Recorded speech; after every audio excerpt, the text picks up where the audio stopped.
Golden State Media Concepts Fantasy Football Podcast is your one-stop shop for fantasy football news and advice. Can't decide on who to draft on the first round? Going gaga on how to line up your team. Got you covered. Traditional leagues, dynasty league, PPR league, IDP league, even daily fantasy football league. Join us as we break down all the questions of fantasy football. It's the Golden State Media Concepts Fantasy Football Podcast.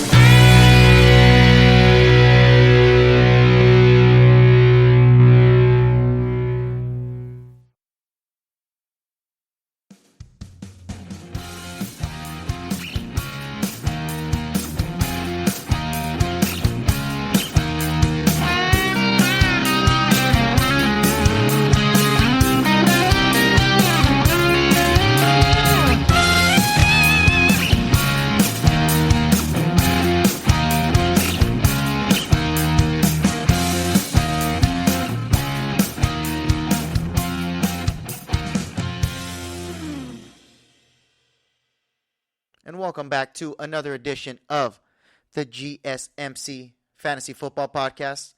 I'm your host, Ryan Basulto, and we are back. The NFL schedule just recently got released this past week, actually the other day, and we're going to go over the top 15 fantasy games going into next year. These are games that have not all big implications. Some of them have good implications, but a lot of times these games are here just because we want to see them light it up, and hopefully by the way you adjust your draft going into next year, you could adjust it kind of off some of these games. These games include the Dolphins versus the Jaguars. That's going to be a good game because that one's going to be hosted in London, so you know that it's going to be all over the place, and you know the Jaguars are probably going to win that. The Giants against the football team, because I think the football team are going to light up the Giants completely. And Jets versus Panthers, Chiefs and Ravens. See, all of these games don't have to be the number one game of the year or the best game, but we know for fantasy purposes that these games are going to be strong. These games I'm going to give you like 15 games in no particular order. These are just 15 games to kind of look out for going into next year, and it could boost up your fantasy player stock. Let's talk about on January 2nd, Sunday Night Football. It's scheduled to be the Vikings against the Packers. Hopefully, Aaron Rodgers back on the Packers, which I don't think so because they just signed Blake Bortles. But if that's the case, the Vikings are still a team that has a lot of fantasy relevance. And you're probably going to draft Aaron Jones if Aaron Rodgers ends up leaving because they're probably going to start running or relying heavily on the run game. Dalvin Cook charging the way on that fantasy game. He is going to go off on the Green Bay Packers. The Green Bay Packers defense, when it goes against the run, it's only 20th in the NFL. So that means it's on the bottom half of the NFL. You know that they're not a great run-stopping defense, and they get the least amount of turnovers, so you know Kirk Cousins isn't going to struggle in that game. Kirk Cousins also has Justin Jefferson, Adam Thielen, and they just added a rookie receiver. I can't name him right now, but all three of those weapons, including Dalvin Cook, will be a big problem for the Green Bay Packers defense. The Minnesota Vikings had the fourth best total offense in the NFL last year. They averaged 393 yards per game. A lot of that due to 142 yards on the ground on average in the NFL. That ranked fifth in the NFL, just behind the Patriots, Browns, Titans, and Ravens, teams that run a lot. Obviously, the Patriots run heavily just because of Cam Newton. But the Vikings are going to run it down the Packers' throat. You could trust that Dalvin Cook will probably get 100 yards and 3 touchdowns because they'll need him. Justin Jefferson's most likely going to get shadowed by J.R. Alexander, who on Pro Football Focus ranks second in the NFL. So that's not a good sign, but they do have a great secondary. They have Amos back there, J.R. Alexander, Darnell Savage. They have a lot of potential on the secondary. So you could see that the Minnesota Vikings might have to rely more on Dalvin Cook in this game. It's also Sunday Night Football. It's January 2nd, so it's the end of the year. You know that there's going to be a lot of implications on the NFC North on the line. Kirk Cousins is a great quarterback, don't get me wrong. He is a top 12 fantasy quarterback, but he does fold in these big games too. So like I said, Dalvin Cook is probably going to have a game. This is going to be a heavy running back game if Aaron Rodgers isn't out there. I don't know how Devontae Adams will do, but the Vikings secondary isn't that good. So I think that Jordan Love should be able to still pick apart that Vikings defense. They haven't made much improvements at all through the draft, and they finished 30th in points allowed. That is terrible. That is terrible, terrible, terrible. The only teams that allowed more points than them were the Jacksonville Jaguars and Detroit Lions, and that is nothing, and I repeat, nothing to brag about at all. Minnesota Vikings versus Packers. You could trust that the running backs are going to be heavy. If Aaron Rodgers is there, everyone's going to go off on that Green Bay offense. If not, you could rely heavily on that run game. I like that game a lot. Another game that I think would be perfect in fantasy going into next year. It's a mid-season game. Lions versus the Rams on October 24th. This is the game where you know that Matt Stafford is going to completely light up the Lions. As I said, the Lions were 32nd in points allowed. That is terrible. There's only 32 teams in the NFL, and they're 30th in passing yards allowed. You could tell that Matt Stafford is going to light it up with Robert Woods, who is going to have a great day over there against the Detroit Lions defense, because I feel like they're also ready to tank kind of for next year because they want to get Spencer Rattler instead of Jared Goff. Spencer Rattler getting him with the first pick overall. They already are revamping that line, so they have Ragnow in there as their center, and they have Penei Sewell that they got in the draft. They secured both of them, so you're kind of securing the inside and out of that Lions offensive line. That wasn't one of the better offensive lines, but still it's better that they have beefed it up to at least help the quarterback position. So Jared Goff should at least be able to give it to DeAndre Swift enough, but the only other person they have is Amon-Ra St. Brown, and by October 24th, you'll be able to tell if Amon-Ra St. Brown is the number one receiver on that team. And you know why you'll be able to tell? Because it's already in the middle of the season, and I'm just saying the implication of that is that Jalen Ramsey's probably going to guard him. And as soon as Jalen Ramsey guards a rookie, it's going to be locked down, so you can't trust him. You can't trust Jared Goff. You know that everyone's going to be headhunting for him. The only thing you would be able to trust is that Rams offense and probably TJ Hawkinson, because even though the Rams have a great secondary and they have a great defensive line, they are lacking in the linebacker position. They did not address that in this year's draft. So I believe that it would be easy for TJ Hawkinson to at least catch a touchdown, at least do something formidable, because even if the Rams are burying the Lions, it's in Los Angeles, by the way, too. So you know Jared Goff, someone who kind of spazzes out and gets real finicky, is going to probably fold against the league's top defense. The Rams defense was first in points allowed, so that means they allowed the least amount of points.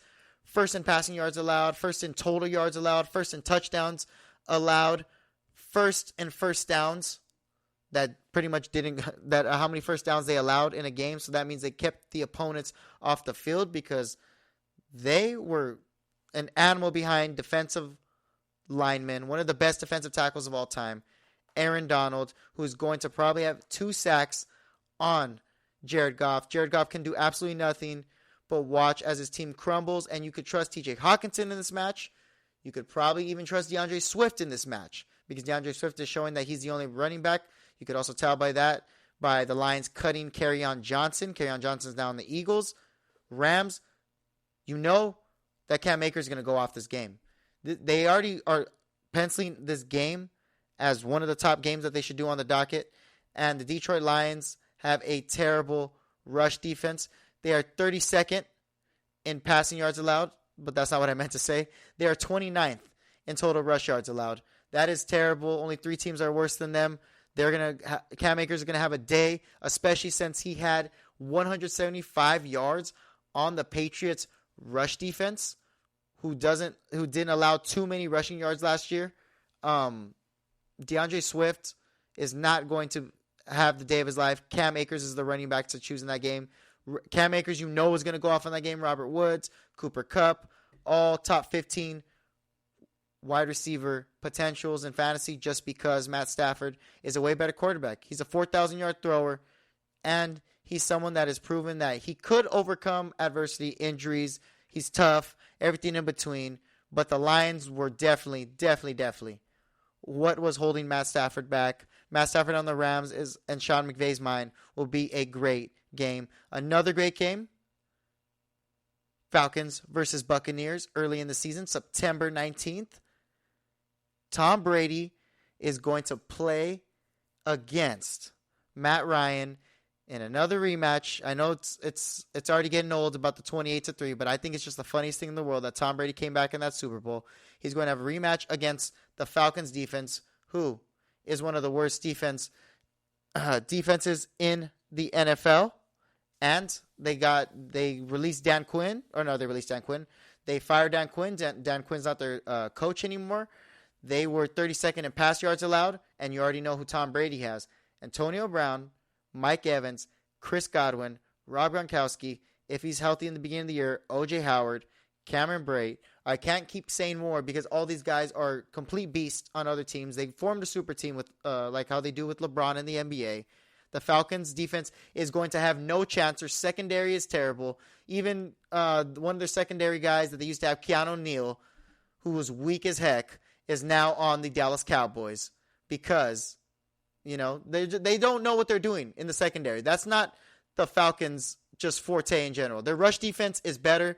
They were 6th in rush yards allowed and 2nd in rush attempts, but you could also credit that mainly to people just saying, oh, we're just going to pass on them all day, which Tom Brady knows. He's been paying attention, so he's going to throw it on them all day. So since he's going to do that, what is Matt Ryan going to have to do? Throw it all the time, and Kyle Pitts is definitely going to be someone you should watch for.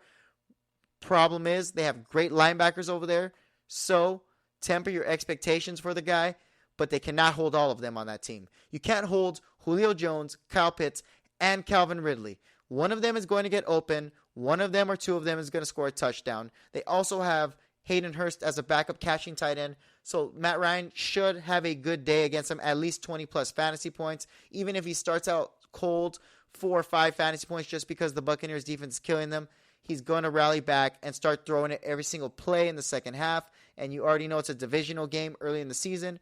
So their hopes aren't going to be killed from being kicked out of the playoffs yet. So by that time, you know that it's going to be a high-scoring game. The Bucs should steamroll them 14 or 21 to 38, 42 points.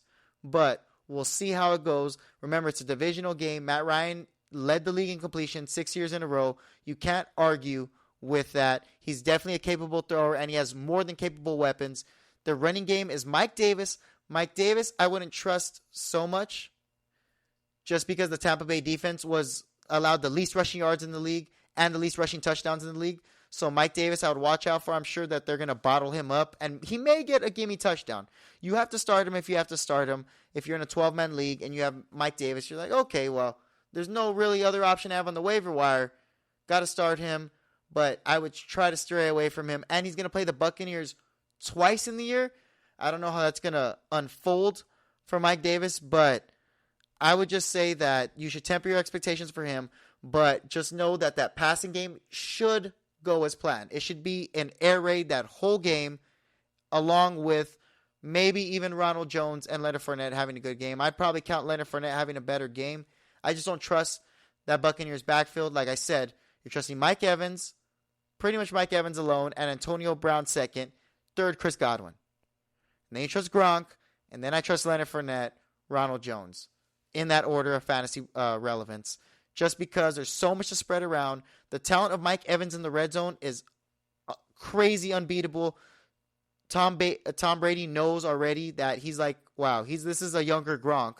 I could just throw it to him, and he's a perfect red zone target. He catches most of the balls I throw to him.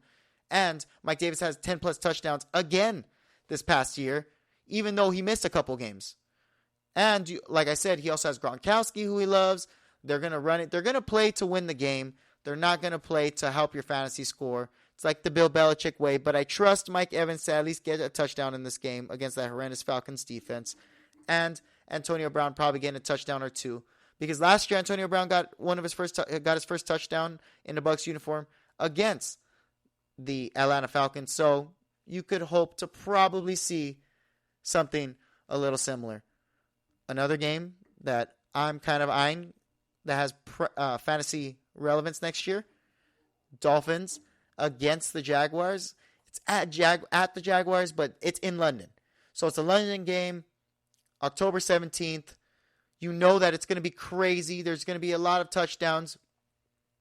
I would bet that this is the game where the Jaguars would catch the Dolphins off guard, because the Jaguars are the team that always goes on the road to London.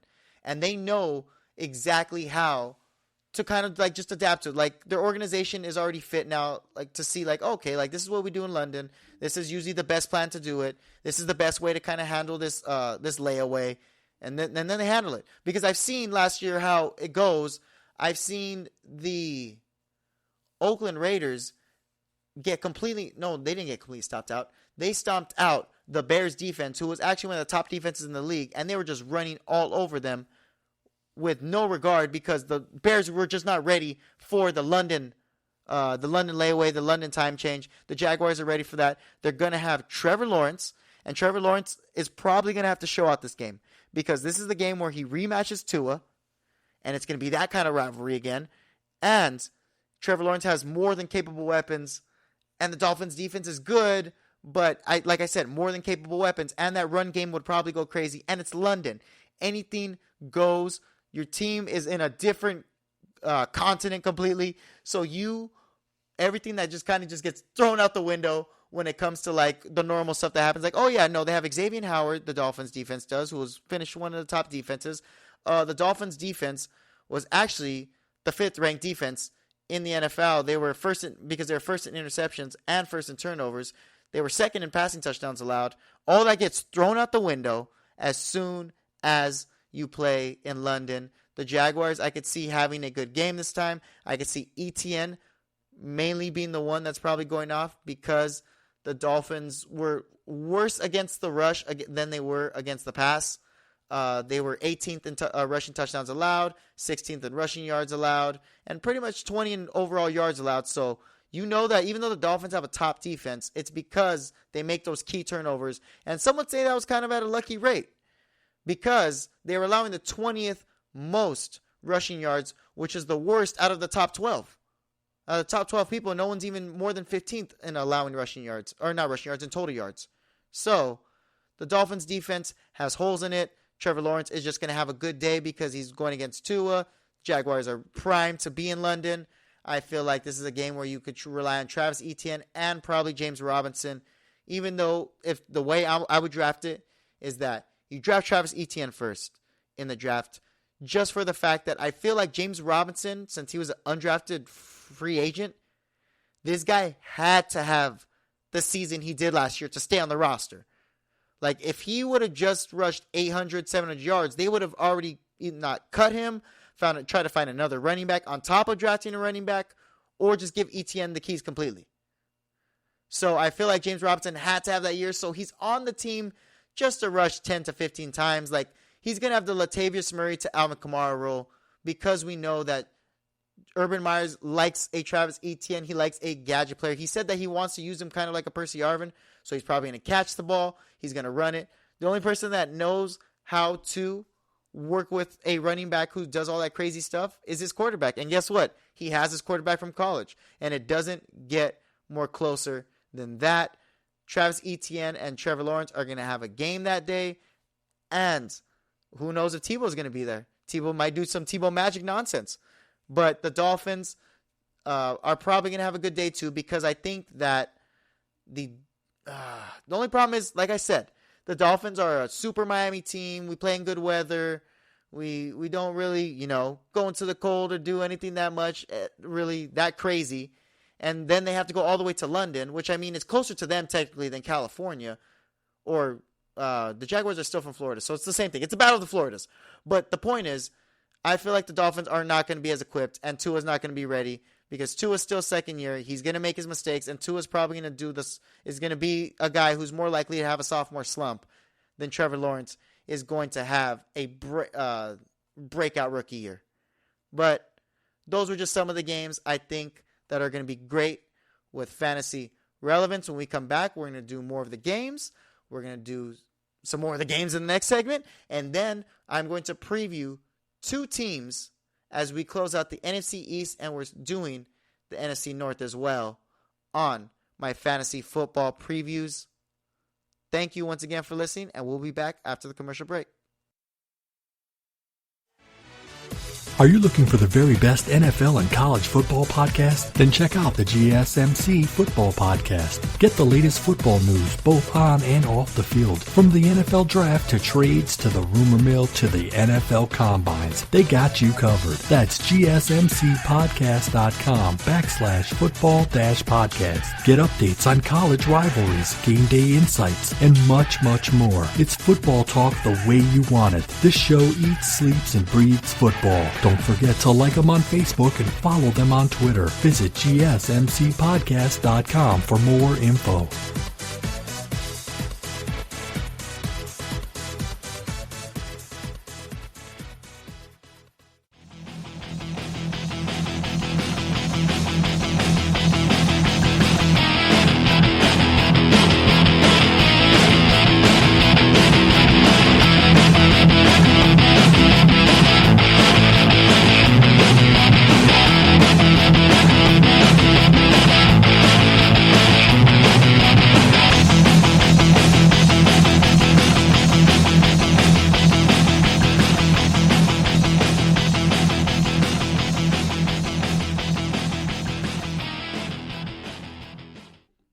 We are back here at the GSMC Fantasy Football Podcast. Thank you for listening in again. And we are trying little by little to become fantasy football champions.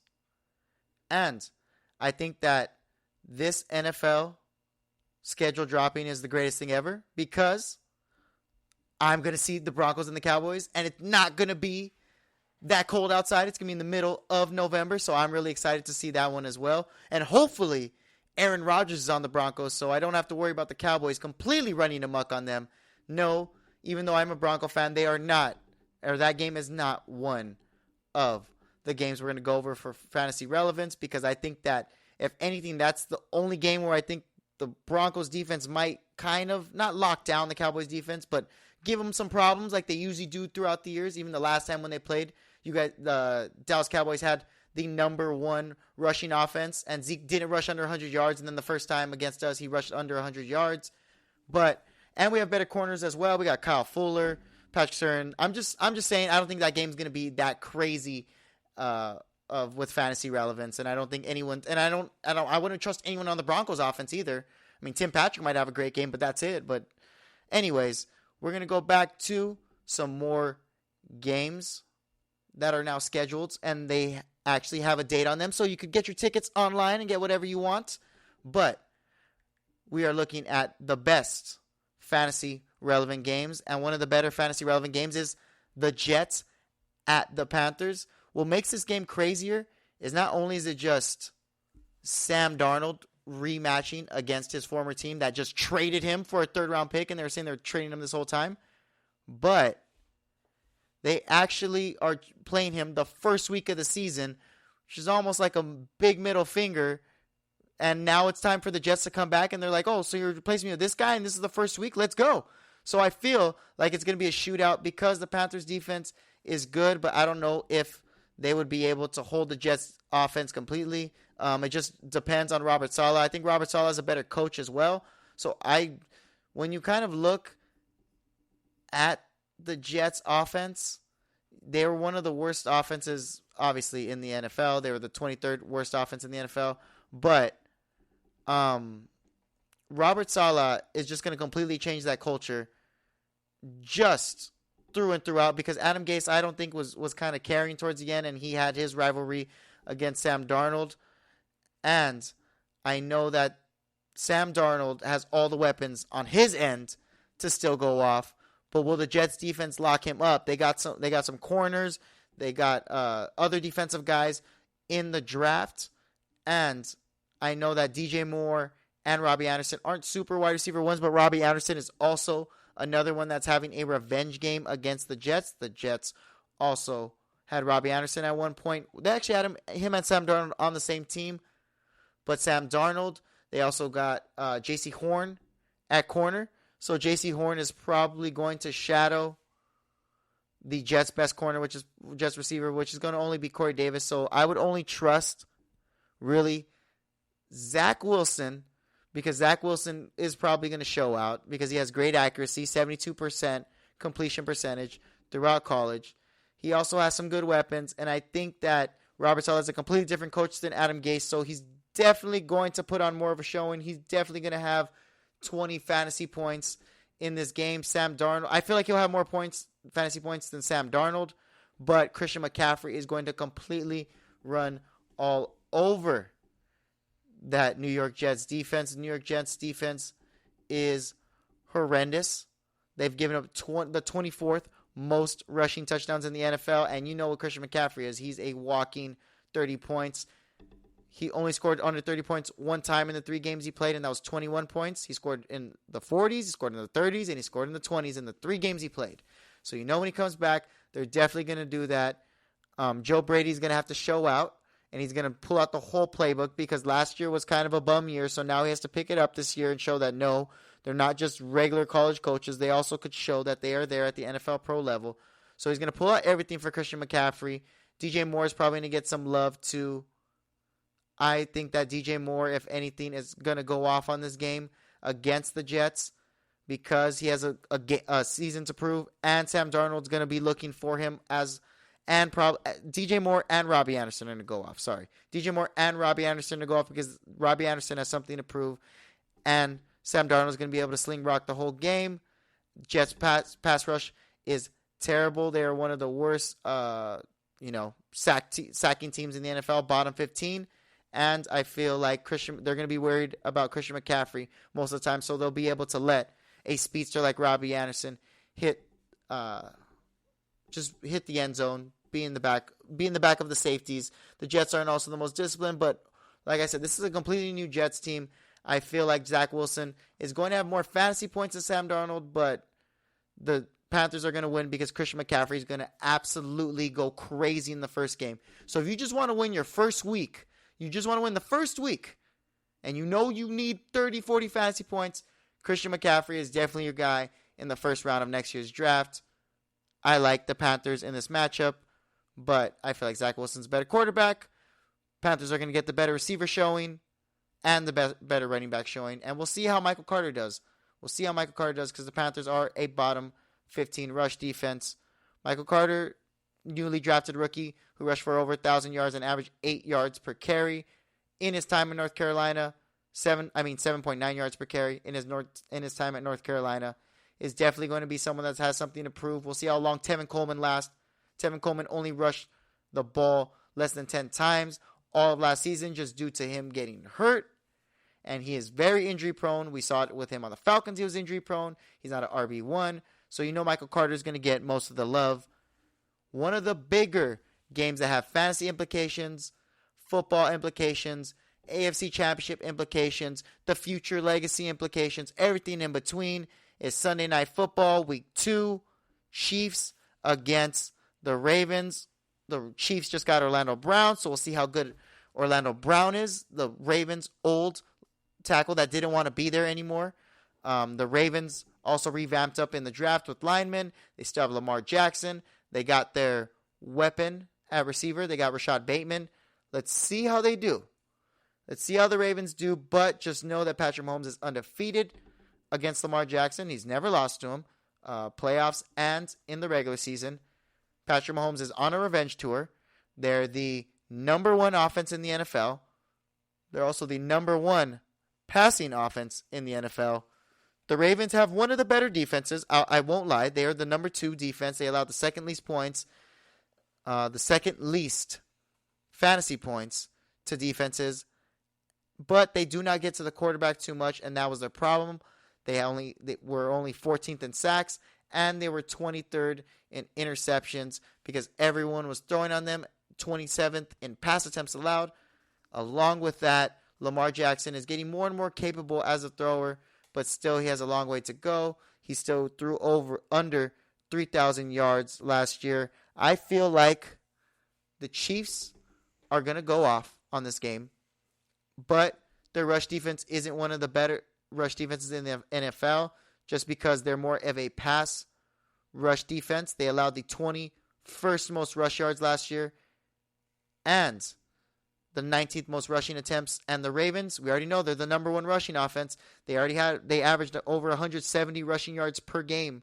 They have J.K. Dobbins, Lamar Jackson, Gus Edwards. They have everyone in that backfield. They're going to keep running and pounding the ball, especially on a team that can't stop the run. We already saw also in the Super Bowl.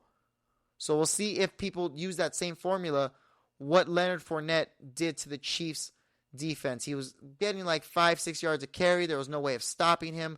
So you could trust Lamar Jackson. You could trust Patrick Mahomes. You already know Travis Kelce's going to fly. They have better safeties on there, so I would temper my expectations for Travis Kelce. He's probably going to be anywhere from 12 to 15 fantasy points, but still, Travis Kelce is a monster. Tyreek Hill is a great receiver, but they're going to bracket him the whole game. So I see McCole Hardman going off in this game. He's too much of a speedster, and those cornerbacks, Marlon Humphreys and all, Marcus Peters, are all getting older. Marcus Peters already older than 30. I feel like you could trust everyone in this game. It's an all-go Sunday night football. It's the second week of the season. Everyone's trying to prove who is the better AFC team, and Lamar Jackson is going to definitely have over 20 fantasy points. Patrick Mahomes is going to have over 20 fantasy points. Rashad Bateman, we'll see how he does in the NFL. The only problem is we have to see if Lamar Jackson could get it to him. They're used to throwing these dink and dunk type of passes. They have these like small formations where they always have those heavy tight end sets. The tight ends do a curl, or they do like a stick route where they kind of find the seam between two linebackers. They just read the defense and just kind of find an opening. And then Lamar Jackson either runs with his RPO option, or he throws a little dump pass, or he throws a deep ball to Marquise Brown. And Marquise Brown is been getting frustrated. Last year he was tweeting and arguing and saying, "Oh, well, I should be getting the ball more," which he should. He only got a little over 700 receiving yards last year, but that's not good enough. Over 700 receiving yards as a number one receiver is weak. Even Corey Davis, who was a secondary receiver on a Titans offense that was mainly rushing the ball with Derrick Henry, who rushed it over 300 times, over 2,000 yards, still gave Corey Davis 984 total receiving yards. That's what I'm saying. Lamar Jackson has to be able to be capable to give it to these guys. Rashad Bateman showed that in college. He was one of the better receivers. So I hope that he could be able to get it to these receivers, because I feel like Lamar Jackson is definitely going to run it, is going to be thinking to run first. And I feel like Patrick Mahomes will probably put a fat lead on him. Then Lamar Jackson's going to have to rally back. Just know the Ravens aren't a team to rally back because they're a run offense. That's not a quick score type of play. You're playing a nitty-gritty game, and either you're up a lot and then you can just run the ball out, or you are trying to just run and manage the game and try to keep up with your opponent. Lamar Jackson, I'm penciling that game. Chiefs, Ravens, everyone going off. I would also say J.K. Dobbins is probably going to go off against that terrible Chiefs rush defense. You could expect him in a PPR league to at least get 15 fantasy points. I like him too. Clyde Edwards-Helaire, another guy I like against the Ravens defense, just because Clyde Edwards-Helaire is getting the go. They first had Le'Veon Bell to try to experiment that. They realized that was a bust. They didn't re-sign him.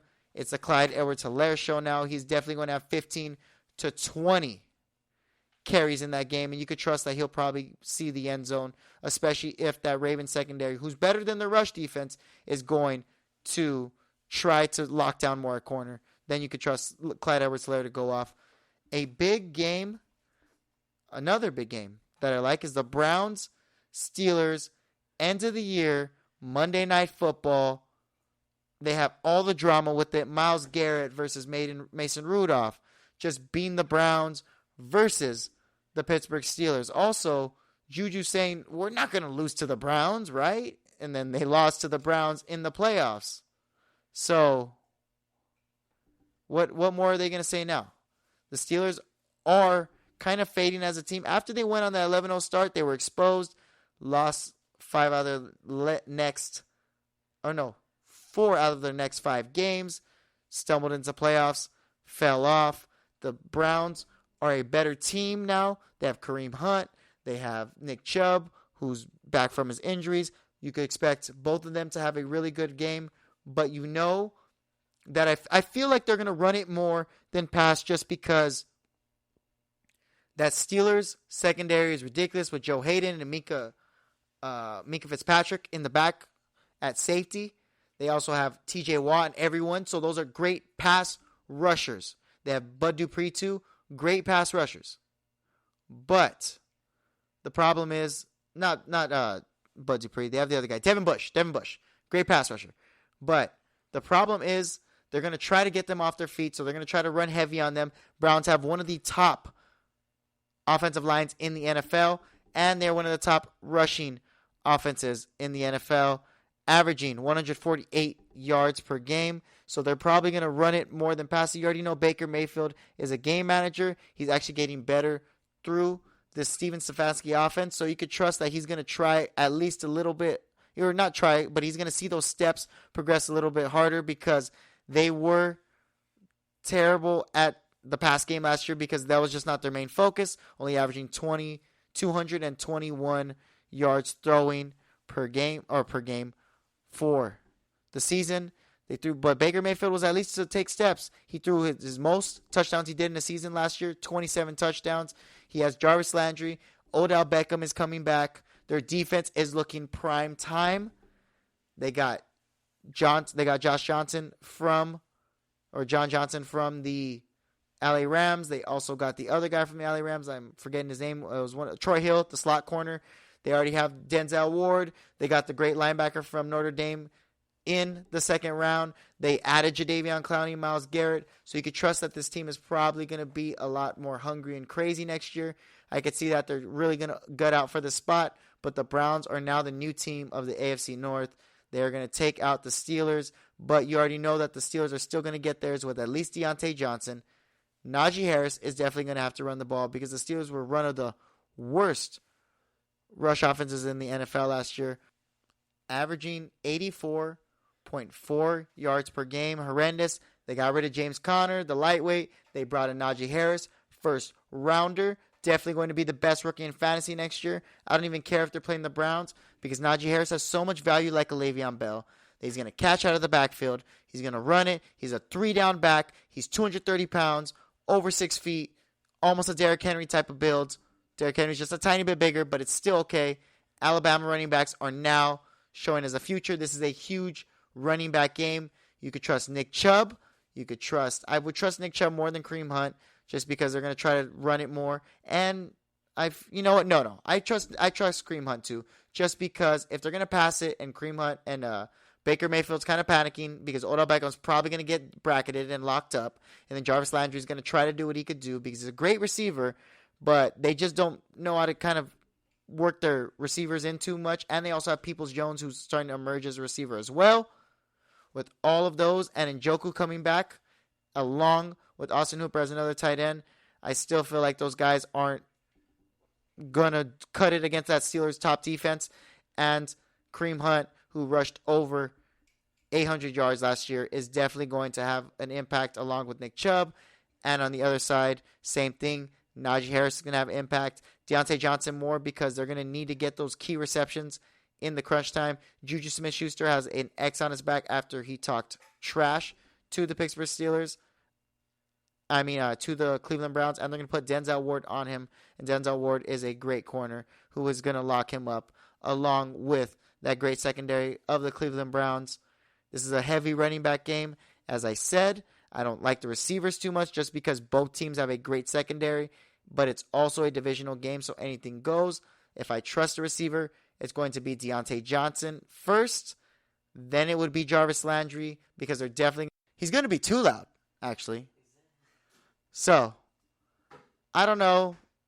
This Browns defense obviously is getting better, and they thrive on someone else talking trash to them, like we saw last year, especially with the Steelers.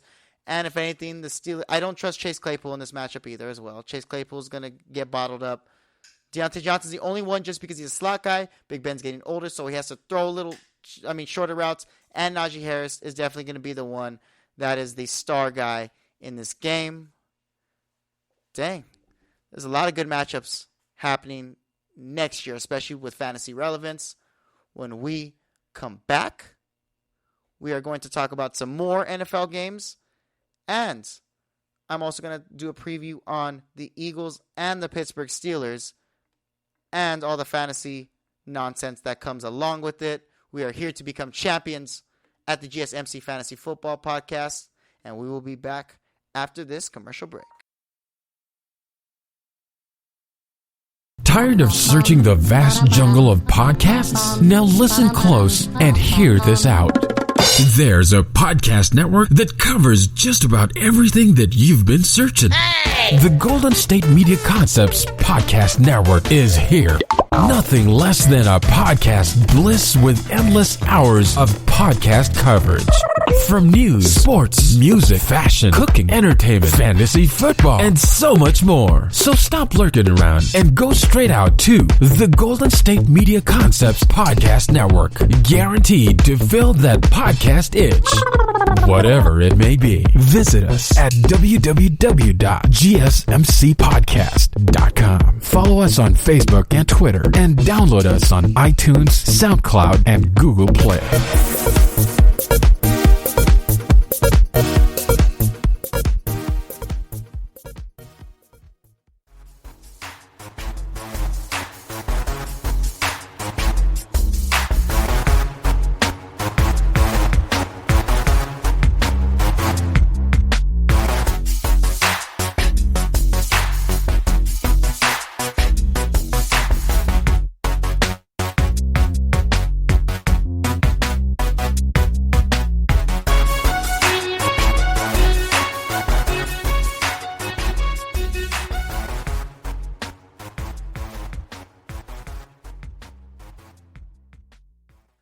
Hello, and welcome back to the GSMC Fantasy Football Podcast.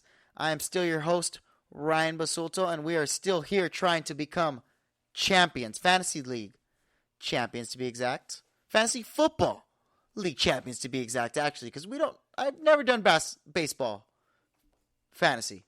I've done basketball, and I lost in the first round, even though I had the best record. It was awful. It was scarring, actually.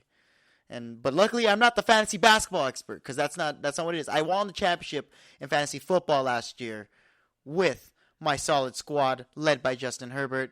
But yes, we are back. We are going to give some more great games that have good fantasy implications to it. We're also going to close out the show with the preview of the Pittsburgh Steelers and the Philadelphia Eagles, a team that I actually do not like at all, but I'm going to try to get through that part of the segment. One of the games I'm really excited to see next year is another Jaguars game, actually. Jaguars versus the Bengals. Thursday night football. Joe Burrow versus Trevor Lawrence. It's the rookie versus the second-year guy. It's September 30th. Thursday night football. And it's the rematch of the national championship where Joe Burrow completely mopped Trevor Lawrence on the stage. He was smoking a cigar after. He didn't care. He knew that he was going to win. He even said that he was going to win prior to the game. My boy Jamar Chase went off, and Jamar Chase is going against the Jacksonville Jaguars defense. Like I said, 31st in total pass yards allowed. You just got to like that game because they're both terrible defenses.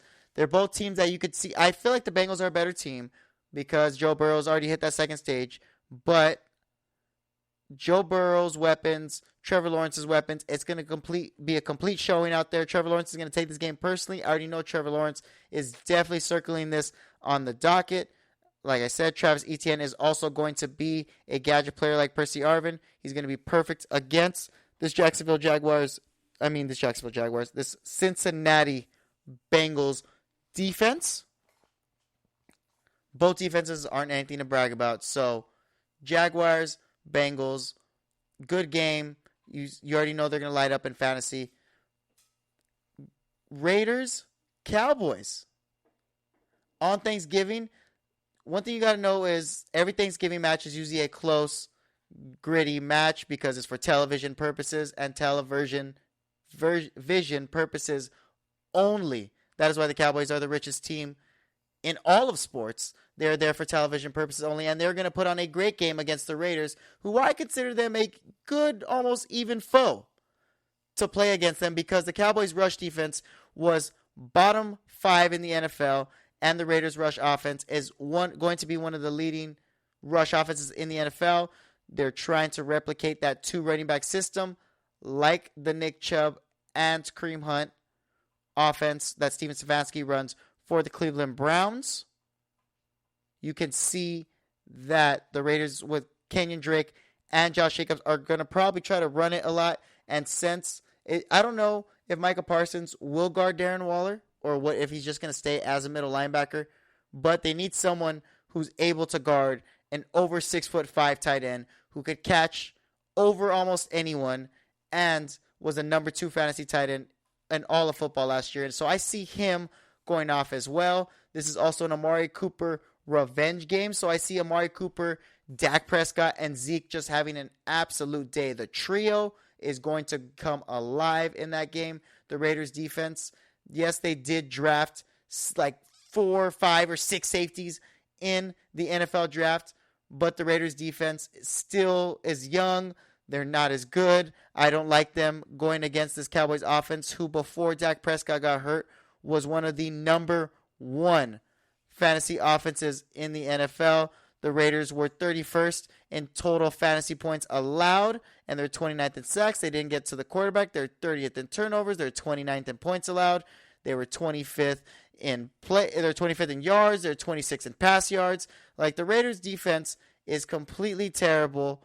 They were 30th in rushing touchdowns allowed, so you already know that Zeke is going to have the day like I said he was. Zeke with Dak Prescott was one of the number not the number 1, but was one of the top 5 running backs in fantasy football when Dak Prescott was playing. When he wasn't, he fell to an RB23, which is not good. So as long as Dak Prescott's there, we're all good to go. But Thanksgiving, if Dak Prescott's there going against the Raiders, you can trust that Amari Cooper's revenge game is going to be great because Amari Cooper's still a top 15 fantasy football receiver. With Dak Prescott there, Amari Cooper actually was the top receiver in fantasy until Dak Prescott went down. So, Amari Cooper, number 1, going to go off in that game. CeeDee Lamb's still going to get his and go off, but I know Amari Cooper is going to get over 20 points. Zeke's going to have his because the Raiders' rush defense is terrible. Allowed the 3rd most rushing touchdowns in the NFL. Zeke plays way better when Dak Prescott's there. They're going to give it to him. It's Thanksgiving. Last year they got embarrassed also on Thanksgiving by the Washington football team. So I already know that they are going to have a revenge game against the Raiders. They're probably going to go off. Fantasy implications are crazy in that game. I'm not the biggest Raider fan, but I feel like the Cowboys defense is terrible, so the Raiders are going to run it down them, and Darren Waller is going to go off. Also, I can also see Derek Carr being a waiver wire option of the week if the Cowboys defense doesn't get better than it did last year. Reason being is because it's going to be harder too. Dak Prescott's on the field more, so he's going to be throwing more. So with him kind of leading the offense to touchdowns real quick, the Cowboys defense will probably get less rest, be on the field maybe even a little bit more. We'll see how it goes next year, but both defenses are terrible, and they have crazy good fantasy options. You're going to like, if you get Amari Cooper or Zeke, just circle this game and be ready for them to completely go off on the Raiders. Week 14, the Bucs again are going against the Buffalo Bills. Josh Allen's the top fantasy football quarterback last year, and Josh Allen helped lead one of the top offenses in the NFL. They were 2nd in points scored per game, only barely half a point down from the Green Bay Packers, but who knows how they're going to do. Josh Allen also had the second most yards in the NFL, or helped lead the second most yards in the NFL. They have Emmanuel Sanders, who's one of the better secondary receivers. Stephon Diggs, who's going to have a game against this Tampa Bay defense. They still have Cole Beasley, who I think is probably going to have the best game out of the receivers, though. Cole Beasley, just because they're going to definitely focus on Stephon Diggs. Tom Brady is a great mind. Bruce Arians, that whole culture of the Patriots and how they're going to stop people and, just play great championship ball is going to show against the Bills. I feel like Josh Allen's the young buck going against the old bull in Tom Brady, and Tom Brady is going to put him down in that game. So I would temper Emmanuel Sanders, but I feel like Josh Allen's fantasy production. But Cole Beasley, if he's in a PPR league, is definitely going to score over 12 points. Stephon Diggs, you can never count him out because he had the most targets in the league, over 160. He's going to have a lot of fantasy points. Josh Allen may have a couple turnovers. That linebacking core for the Buccaneers is no joke. Levante David, Devin White, Shaq Barrett. Signed them all. They're all ready to go. Antoine Winfield in the back. They added another corner.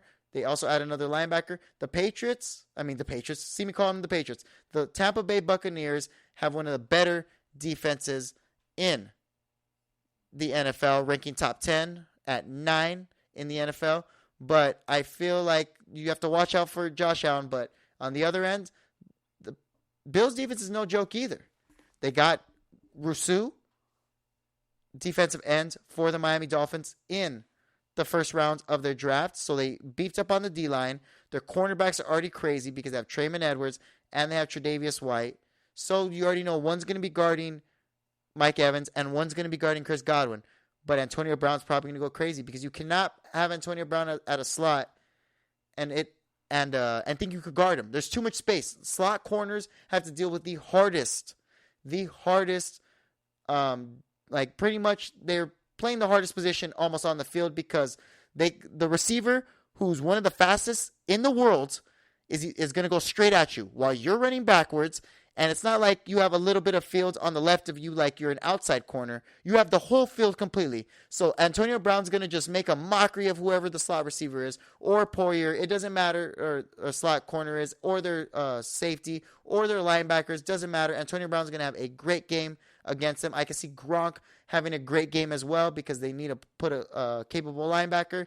But I don't think anyone could guard Gronk. They're going to try to run the ball in this Buffalo defense, but I don't know if it'll work to any avail. I still feel like there's too many people on that offense for you to rely on one person. But if you're going to rely on one person from the Tampa Bay Bucks, it would probably be Antonio Brown and then Mike Evans, just because of his touchdown production is crazy. Scores over 10 touchdowns almost every year. Tom Brady sees him in the red zone most of the time. Mostly all of Tom Brady's red zone touchdowns were thrown to Mike Evans, which should just say where his eyes are going. Tom Brady's a guy who is a veteran, so he's going to go back to the guy who helps him out the most. Oh, Mike Evans, you're catching all my touchdowns? Well, I'm going to just keep going to you. It's like what he did with Julian Edelman, James White, so on and so forth, people who are on the Patriots. And in his past, that's going to be a good game. Bills versus Bucks, two of the top offenses in the NFL going at it. Temper your expectations for Josh Allen because they're just going to do the same game plan they did against Patrick Mahomes. I feel like Sean McDermott would be able to game plan a little better, and their line's definitely better than the Chiefs at that time. But still, you never know.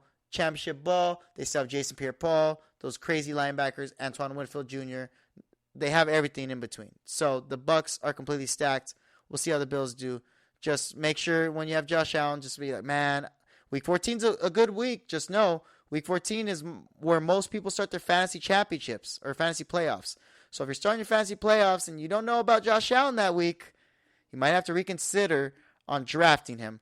Another big matchup that I like is the Patriots going to get, not the Patriots, sorry, the Kansas City Chiefs going against the Cleveland Browns in a rematch of the playoffs last year. The Cleveland Browns were just this close.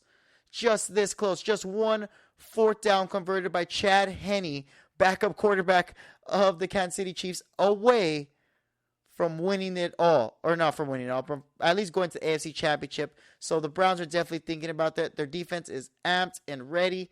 I don't know how the Chiefs' offense is going to go, but the Chiefs' offense is historic. Tyreek Hill is one of the best receivers in the past decade. Travis Kelce is one of the best receiving tight ends of all time. Patrick Mahomes one of the best quarterbacks of all time. So they transcend just any type of logic of you thinking, oh, well, the Browns have a great defense. Like, they have a top 5 defense. Are they going to be able to stop Patrick Mahomes? I don't know about that, but I feel like Patrick Mahomes is definitely going to have a problem with Jadeveon Clowney and Myles Garrett on the other side. And I think they're going to have a problem being the 21st ranked rush defense, and they're going against the Cleveland Browns, who are a top 5 rush offense. So that means Nick Chubb is definitely going to run down them. That's what they did last time. Nick Chubb rushed over 100 yards. Kareem Hunt's going to get his and a touchdown. And I still feel like Odell Beckham or Jarvis Landry is going to catch a touchdown because Baker Mayfield had a lot of confidence when he was going against the Chiefs in that last game. I feel like if you would have given Baker Mayfield that last drive after that 4th down that Chad Henne completed, if he didn't complete it to Tyreek Hill on a great play call, by the way, then I feel like Baker Mayfield would have went down the field and probably beat them. Baker Mayfield's confidence is going up more and more as he's getting more confident in the weapons around him, in like kind of seeing the whole total picture, and them taking the ball out of his hands more. Yes, they are one of the bottom 10 passing offenses, but that's only because their rush offense is top 5, and it's going to work. They're just going to keep on pounding it through the middle, and they're just going to give the Chiefs so much problems through the run game. I think Nick Chubb's going to have a great game. I feel like you have to temper your expectations for Tyreek Hill a little bit. Travis Kelce's, transcendent guy, so he should at least give you 12 to 15 points again. Travis Kelce only scored single-digit fantasy points 2 times all last year, and then he ended out the season pretty much finishing 5 out of his last 6 games with over 20 fantasy points. Travis Kelce's an absolute animal, so you can't see him getting bottled up. This game just has all revenge written all over it. The Chiefs are going to just show that they are still the best team in the AFC. Who knows? Maybe even by this time, you're kind of wondering who's the best team in the AFC. The Browns, because the Browns are a good team, or the Chiefs. It's only week 1. It's the first week, the first game. Kansas City Chiefs, Cleveland Browns. I would start pretty much all the Kansas City Chiefs and Cleveland Browns running backs and expect the Cleveland Browns receiver to catch a touchdown. And I feel like you can still start Baker Mayfield on a waiver. If you're expecting 20 points, you have no quarterback, just pick up Baker Mayfield, first waiver option that you get if he's still on your waiver wire. Get him after the draft, and then start him week 1. He'll be a good game against that Kansas City Chiefs defense. That's nothing to take home about.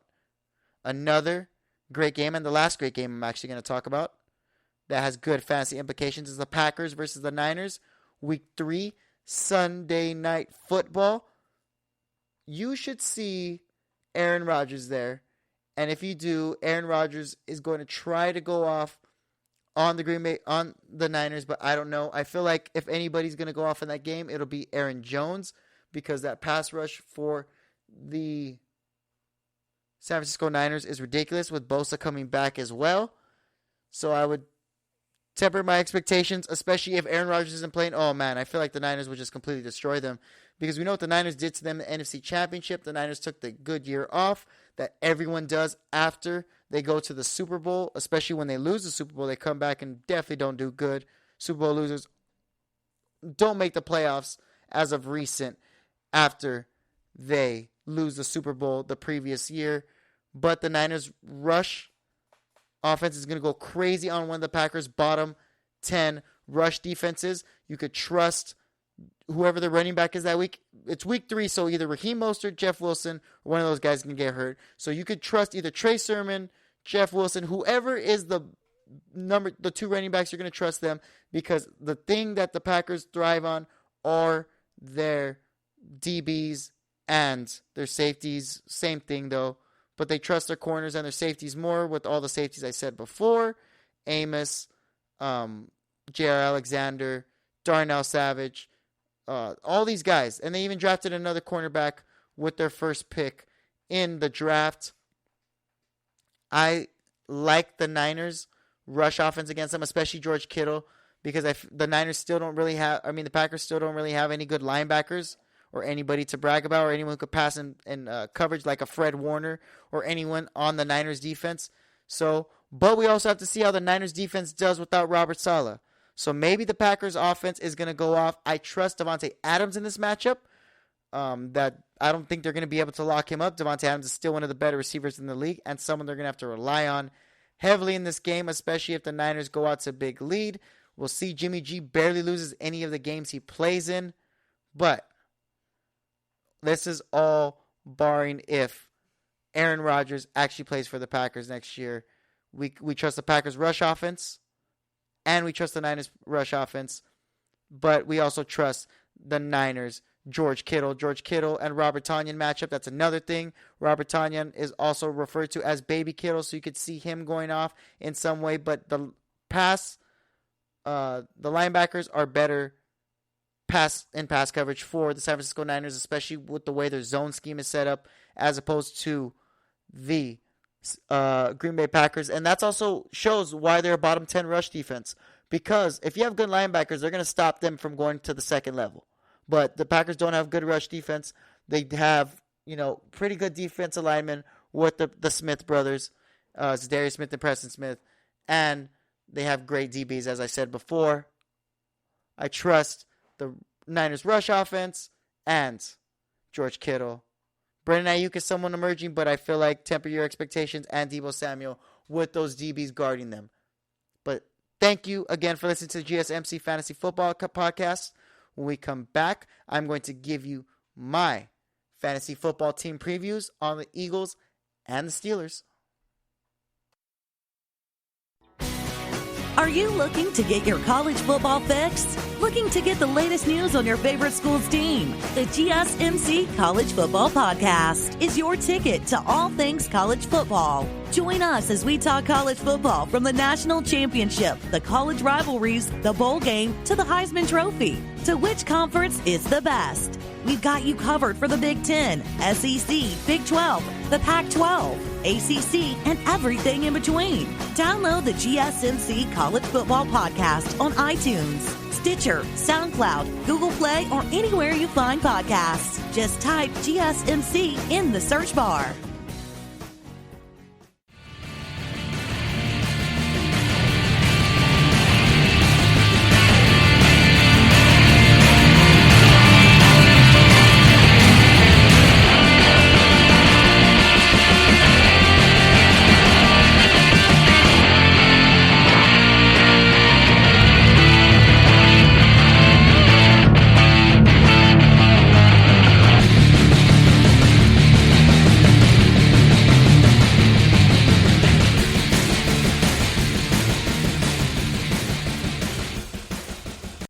Welcome back to the GSMC Fantasy Football Podcast. We are nearing the end of this fantastic show, and thank you again for listening, wherever you are, and whoever you are. I love you. Nah, I just want to make it real awkward. No, I really love you. No, I'm serious. Like, I love you so much. And I just want you to win a championship. That's all. I just want you to win a championship. And that's what we're here to do. We went over the new schedule release that the NFL just dropped. I gave you some games that I loved with great fantasy implications going into next year. A lot of them had to be revenge games because that's when you bring the best out of someone. If you watch good anime like I do, you always got to make sure you bring out the best out of your rival, brings out the best out of you. That's what makes everyone go stronger, and then they hit newer heights and newer levels. I'm not trying to nerd out too much. This is the Fantasy Football Podcast, as I said before, and thank you for sticking around at the end, and we are going to go over some team previews. I've been doing them for the last couple weeks. I went over the Cowboys. I pretty much did all. I'm going to finish out all the NFC East. I did the football team, the Cowboys, the Giants, and then the AFC North I'm going into. I did the Browns, but I'm also finishing not the AFC East, the NFC East. I also finished out the AFC East with the Bills, the Dolphins, the Jets, and who's the other team? The Bills, Dolphins, Jets. Oh, and the Patriots. I guess without Tom Brady, they're kind of nothing now. It's sad. Anyways, let's go on to this team preview as we talk about the Philadelphia Eagles. They were 28th in total passing yards last year with 3,327. They were 9th, sorry, I'm blind. I guess I can't see close either. With 2,027 rushing yards. And they were a terrible, horrendous, awful in total points. They only got 334, which was 26 in the NFL. Next year, they're projected to win 6.5 games. That means they're pretty much saying, they're going to win 6 or 7. They threw 57% of the time and ran 43% of the time, which is surprising, but most of that was with Carson Wentz. We have a new quarterback now. They have Jalen Hurts, who his stock is going up with the addition of Devontae Smith going to the Philadelphia Eagles in the first round. And the Giants were actually really mad about that. They wanted Devontae Smith with the next pick, but the Eagles jumped them. And sorry, but snooze, you lose, sucker. And anyways, Jalen Hurts, when he was in there, he was the 5th best fantasy quarterback playing. He was averaging 24.5 points per game. His touchdown rate was 4.1%, which is 24th in the NFL.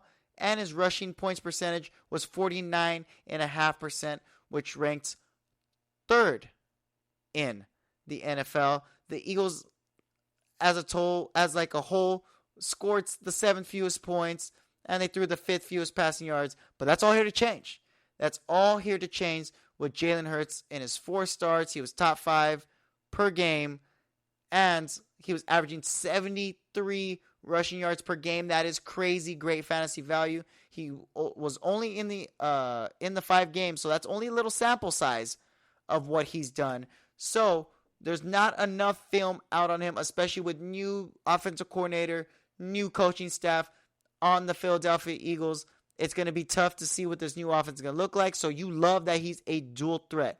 He runs, he throws, he's going to get you 10 points. He's going to get you a point every 10 yards he rushes, a point every 25 yards he throws, and he has the weapons he needs.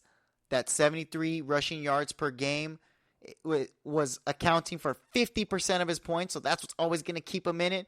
But the only problem is his passing game could use some work. Hopefully that new offensive coordinator and head coach for the Philadelphia Eagles can do something about it, because his 46 total QBR rating ranked 31st, and his completion percentage was 52%, and it ranked outside the top 535, and there's only 32 teams.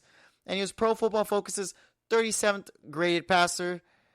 As bad as it was, his passing can only go up, and I expect him to move into year 2 with his improved weapons and be a top 10 QB with a top 5 upside in 2021. Like I said, that running ability is crazy, and that's always going to help him out. Speaking about running, let's talk about his running back. Miles Sanders, he's a tough person to evaluate, and the presence of Jalen Hurts is going to open up running lanes and improve his efficiency. Overall, we knew how consistent he was, but Hurts' ability to tuck the ball and run away will take away some of his receptions on, the little RPO game that they play, as opposed to running it with the Carson Wentz, who's probably going to want to throw it more than run it. And it's also unclear if Sanders will continue his high usage with the new coaching staff. He ranked 6th in an opportunity share in 2020. That should show you how much of a focal point of the offense he was. One thing that was working in his favor, however, is a low touchdown dependency with only 21%, which ranks 69th in the NFL. I'm not saying that that's good, that he only had that much of a touchdown dependency, only 21%, which wasn't great. But the point is that he doesn't need a lot of touchdowns to score most of his fantasy points, and he's in the RB2/RB3 range just because I think more RB2. Only RB3 just because Jalen Hurts could affect his rushing ability. Because if Jalen Hurts is getting 73 rushing yards, is Miles Sanders going to get his 100 rushing yards in a game? Is he only going to get 70 because of it? Who knows? Maybe even Jalen Hurts RPOs it, takes it into the end zone, and that takes a touchdown away from him, and that costs you a game. That's big. But the weapons he truly has that are new, besides Jalen Reagor, is Devontae Smith. You are going to get excited about him. They're 2 first-round receivers, and the Eagles were bottom 5 in passing yards, and neither wide receiver can be seen as a red zone threat.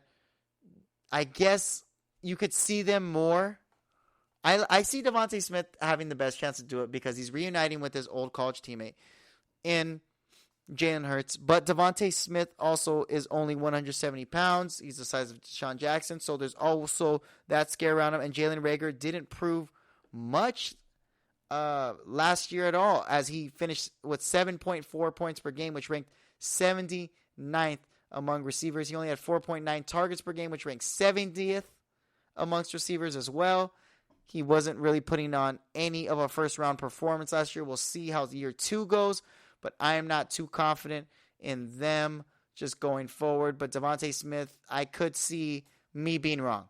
That's why I put Devontae Smith as high as one of my best rookies coming out of the draft, just because I feel like if they're going to reutilize him, they're going to utilize him with his boy Jalen Hurts at quarterback. And then let's talk about their tight ends. Dallas Goedert. Goedert ranked 9th in points per game last season while only scoring 3 touchdowns. So that's great. You like that he gets points. I mean, he gets his reception. He gets his yards. He's getting everything else besides the touchdowns. Once the touchdowns follow him, then he should be a lot better. He is a good red zone threat as he ranked 12th in targets per game. And he should probably see that more touchdown, that 3 touchdowns double going into next year, especially with Jalen Hurts being a second-year quarterback. And if you're a second-year quarterback, you're going to go to your blanket, like your security receiver, possession guy. Dallas Goedert, someone that he's going to be able to rely on. Like I said, he was 9th in points per game, averaging 10.6. He averaged a little under 6 targets per game, which ranked 12th amongst tight ends. We'll see how he does more. If Ertz comes back, I'm still expecting him to be traded or not, but he's not going to be a number 1 tight end. I feel like Dallas Goedert, that's his show. He's the one that's going to run it.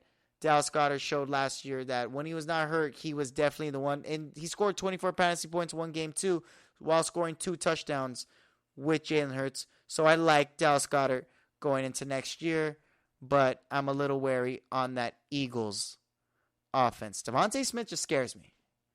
Size of Deshaun Jackson, he is just the size of a Deshaun Jackson and the size of Deshaun Jackson. He's not big. He shouldn't be able to last long in the NFL. Yes, he has breakaway speed. Yes, he has amazing route running. But it's not like anything these cornerbacks and NFL product have not seen before. So just be wary about him. Jalen Hurts' stock should go up. Miles Sanders should see some more running lanes. His usage was 6th most in the NFL. We'll see how it is with a new coach, not Doug Peterson this year. And Dallas Goedert should get the go-ahead green light as the number 1 tight end on the Philadelphia Eagles. I like it a lot. I like Dallas Goedert. He has potential to be a top 10 tight end going into the next season. Let's move on to the AFC North as we now wrapped up the NFC East. We went over and previewed all of them. I previewed everyone. So if you are like, oh no, but you didn't talk about this team. Nope, I've talked about them too. We're going to keep on going though. We're going to keep on rolling them out. Steelers time. We're going to do a team preview on the Steelers. They are a better team, but their projected wins next year are only supposed to be 8.5, so anywhere between 8 and 9. They threw 4,003 yards passing last year, which ranked 15th in the NFL. They were the worst in rushing yards with 1,351 total, averaging 84.4 per game. Derrick Henry alone was averaging more than them. They were 12th in total points all of last season with 416. They throw 65% of the time and run 35% of the time, but that is going to look to change with new running back Najee Harris. He is going to get a lot of targets. I'm looking for him to get 15 to 20 targets, rushes per game. I'm loving it a lot. The Steelers scored the 12 most points, as I said, and the 15th most passing yards, but they were dead last in rushing yards with that 12-4 record. They started out 11-0 and then just botched the rest of the season there. I don't know how they're going to do. Big Ben was a decent late-round quarterback last year, finishing the year as a QB 14, so he's a top 15 quarterback. Looking ahead, it's difficult to envision him doing as well after losing three of his starters on the offensive line to retirement and to free agency. Adding another year around the sun just won't help things either. I see Big Ben finishing slightly worse in 2021, somewhere between the QB 15 to QB 18 range. Big Ben averaged 17.8 points per game last year, and he had a touchdown rate of 5.4%, which was ranked 11th in the NFL. Big Ben is already going to be reaching 36. His days are kind of getting behind him, so he's waiting to get hurt, and if Mason Rudolph has to come in, it's going to help Najee Harris, but it's going to hurt those Steelers receivers, and Big Ben's age is the main reason why you must worry about the Steelers offense. And it showed at the end of the year. The Steelers offense were young, and Big Ben was old. He's old, so he showed you that, his arms are kind of going out on him, but they were still one of the top fantasy offenses, which you can't deny, and the top fantasy defense. They were first in fantasy points, first in sacks, number one fantasy defense throughout, number 2 in turnovers. So you know that defense is going to put Big Ben in good situations. The Steelers are still one of the better offenses just because of that passing game and all the receivers they have. They have Chase Claypool, Deontay Johnson. They also have Juju Smith-Schuster. But the main guy I've been worried about is Najee Harris, and it's easy to envision him becoming the next Le'Veon Bell in Pittsburgh. He has size, power, and receiving ability to do it. One thing he doesn't have, though, is a dominant offensive line that Bell had over the years. Even so, I'm getting him the necessary volume to be a borderline RB1 in 2021. Like I said, you should get him probably in the second or third round. Just take a flyer on him and then worry about the waiver wire and drafting better in the later draft. He's worth the pick. He's going to have the potential of a Le'Veon Bell, and he could take the league by storm. If you know your league's 8-man league and no one's wary on him and you never heard any rumbling about him, just get him a third, fourth round. Get him fourth round. He'll be even a bigger steal. But if you're in a 12-man league, it's nitty-gritty. Everyone knows everything, like in my league, where they're all trying to do their fantasy research and the waiver wire is completely dry and empty just because everyone wants to pick up everyone all of a sudden. So at that point, then you got to be like, I got to get Najee Harris early. But if not, try to get him in a later round. Najee Harris is going to go awesome and work perfect for that Steelers offense. I promise you, they will not be a bottom 10 rushing offense now that they added Najee Harris. And they have great backup running backs. They have Anthony McFarland, who's more of a power running back, and he could be perfect on goal line situations. They also have Jalen Samuels, who is a good catching running back, along with Benny Snell, who's a good catching running back. They have good backup running backs to help him out and take off the workload. Najee Harris is going to be the best one out of them. Borderline RB1. Let's talk about another guy who helped me win a championship, Deontay Johnson. He was the 5th most targeted receiver from 2020 and had a great last season. The only thing that held him back were injuries. He left 3 games early due to injury, which skewed his points per game. His 14.8 points per game, which ranked 22nd or closer to 19 points per game when you remove those games he left early. He was averaging 19 points per game, and I know he scored 21 points against the Indianapolis Colts, who have one of the better actual not fantasy defenses, NFL defenses, and they still couldn't stop Deontay Johnson as he was on route to scoring 21 fantasy points, and I needed every single one of those 21 fantasy points because I only won by 4 fantasy points in my championship this year, and Deontay Johnson helped lead the way. If you remove those 3 games that he was left early, he had top 5 wide receiver numbers. I have him as a mid-high wide receiver 2 if he can stay healthy and cut back on some of the drops, because he did drop over 10 balls last year. He could easily finish as a wide receiver 1 in 2021. Another guy who could finish as a 1. Jeez. Juju was only slightly worse than Deontay in 2020. His 14.6 points per game ranked 24th at the position. That's about where we have him in 2021. He's going to finish in the 20 to 25 range. and I see him as a back-end wide receiver 2 with limited upside because he needs to have touchdowns. The best option, I think, going into next year is Claypool. I think that I have him continue to be – he's a boomer bust player, but he does get a lot of touchdowns. If you watch the game versus the Eagles where he found the end zone 4 times, there was no surprise that he has the talent. That was his rookie year. He is a wide receiver 2 option. I like him better than Juju Smith-Schuster, and he's almost as good as Deontay Johnson just because Deontay Johnson gets hurt a lot of the time. Najee Harris, Deontay Johnson, I'm drafting them in the first couple rounds. Big Ben, I'm staying away from. I'm not even going to draft him. Juju Smith, I'm probably not going to draft him. Chase Claypool, if I could get him in the 8th, 9th round, I'll get him. But if I can't, then I'm not going to reach too high for Chase Claypool. Deontay Johnson, like I said, 5th most targeted receiver in the NFL last year and averaged 19 points per game if he wasn't hurt by injuries and had to leave games early. There was games where I missed out just because it was like, what happened? He got a concussion. Oh, man. Those are things you can't control, but still, best ability is availability, and Najee Harris is going to take the league by storm. My number 1 rookie, my number 1 everything, Najee Harris. Wow. We got through this show, did 2 great previews, went through the whole schedule.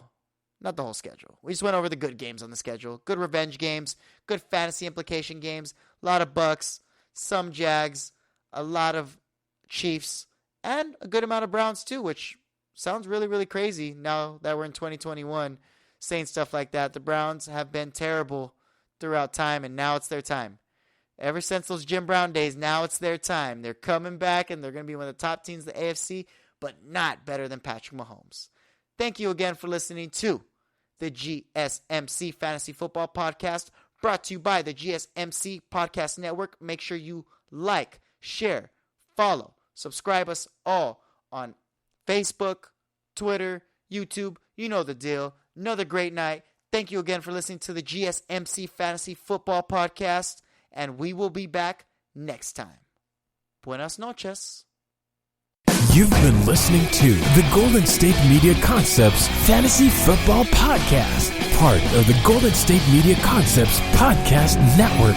You can find this show and others like it at www.gsmcpodcast.com. Download our podcast on iTunes, Stitcher, SoundCloud, and Google Play. Just type in GSMC to find all the shows from the Golden State Media Concepts Podcast Network. From movies to music, from sports to entertainment, and even weird news. You can also follow us on Twitter and on Facebook. Thank you, and we hope you have enjoyed today's program.